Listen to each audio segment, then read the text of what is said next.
Today యాక్టివిటీలో భాగంగా గడియారము అనగా ఏమిటి, గడియారం యొక్క ఉపయోగాలేమి, గడియారంలో మనము సమయాన్ని ఏ విధంగా తెలుసుకోవచ్చు అనే విషయాలను ఇప్పుడు మా చిన్నారులకు తెలియజేయబోతున్నాం అన్నమాట.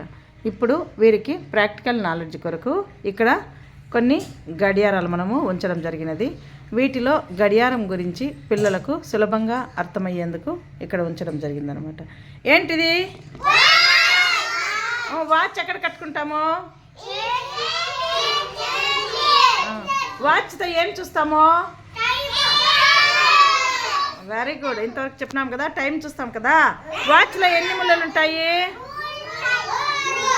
3 ముళ్ళలు. ఒకటేమో గంటలు తెలిపే ముళ్ళు,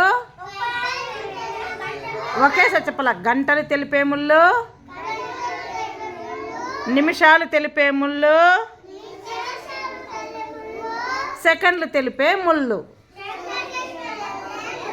3 ఉంటాయి. గడియారం ఎట్లా కదులుతుంది? టిక్ టిక్ టిక్ టిక్ అని. ఎట్లా? అచ్చుడు పిక్ పిక్ కాదు, tick tick tick tick tick tick tick tick అట్లా తిరుగుతూ ఉంటుంది. తిరుగుతూ అంటే మనకు టైం తెలుస్తుంది. మీరు స్కూల్కి రావాలంటే ఏం చేస్తారు? మీ మమ్మీ వాళ్ళు టైం అయింది స్కూల్కి వెళ్ళండి అంటారు కదా. ఎట్లా తెలుస్తుంది? వాచ్లో చూస్తే టైం తెలుస్తుంది. ఎట్లా తెలుస్తుంది? ఇప్పుడు ఇక్కడ గడియారంలో చూడు 3 ముళ్ళలు ఉన్నాయి. అన్నిటికన్నా చిన్న ముళ్ళు ఎక్కడుంది? 10 నెంబర్ దగ్గర. ఇంకా కొంచెం పెద్ద ముళ్ళు 12 దగ్గర. అప్పుడు టైం ఎంత? 10 o'clock.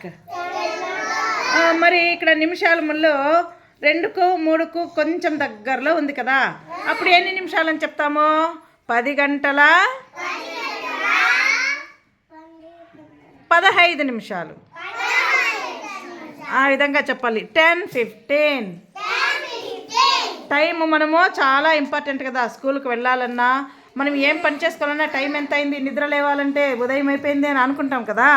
ఇక్కడ చూడు ఎన్ని రకాల వాచ్లు ఉంది. ఇదిటేమో డిజిటల్ వాచ్, ఇది wall clock, alarm time piece, wrist watch, ఇదేమో చేతికి కట్టుకునే వాచ్, ఇదేమో అలారం పెట్టుకునే వాచ్, ఇది వాల్ క్లాక్, ఇది ఎలక్ట్రానిక్ వాచ్. ఎలక్ట్రానిక్ వాచ్కు సెల్ వేస్తే పోతా ఉంటుందన్నమాట, టైం పోతుంది. లేకపోతే సెల్ అయిపోతే ఆగిపోతుంది.